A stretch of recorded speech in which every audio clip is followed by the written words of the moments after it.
1857 کی جنگ میں 2 لاکھ مسلمانوں کو شہید کیا گیا.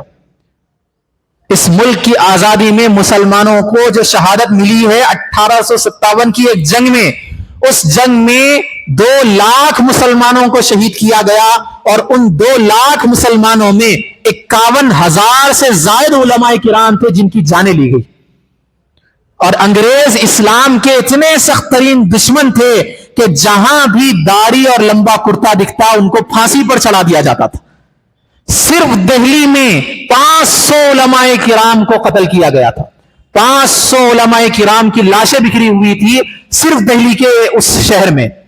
تو اندازہ لگائیے دہلی میں، کلکتہ میں، ممبئی میں، سہارنپور میں، اسی طرح کئی ایک جگہوں پر جو مسلمانوں کو اور خاص طور پر علماء کرام کو جو نشانہ بنایا گیا تھا.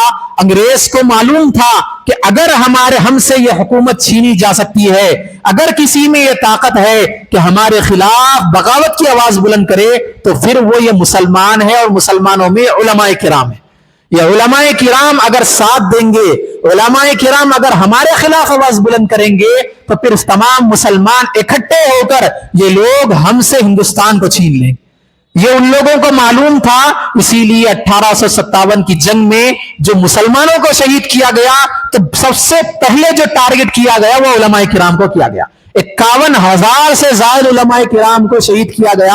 اس دور میں بات تاریخ میں یہ ملتی ہے، علماء کرام کو خنزیر کے چمڑے میں بند کر کے زندہ سی دیا جاتا تھا، اور اس کو آگ میں پھینک دیا جاتا تھا.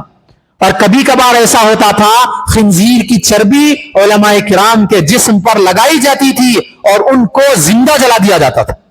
علماء کرام کی ایک جماعت بنی تھی جسے جمعیت علماء ہند کا نام دیا گیا تھا، اور ان کا بنیادی مقصد اس ملک کو آزاد کرنا تھا.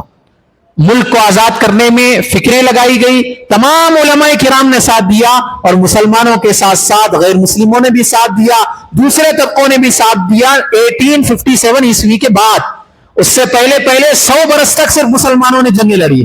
100 برس تک صرف قربانیاں اور خون بہا ہے تو صرف مسلمانوں کا بہا. تو یہ آزادی میں 1-2 نام لے لینا، اور 1-2 نام لینے کے بعد یہ کہہ دینا کہ مسلمانوں کا بھی تھوڑا بہت ہندوستان کی آزادی میں کردار ہے، یہ تھوڑا بہت کردار نہیں ہے، تقریباً ملک کو آزاد کرنے میں مسلمانوں کا ہی کردار ہے.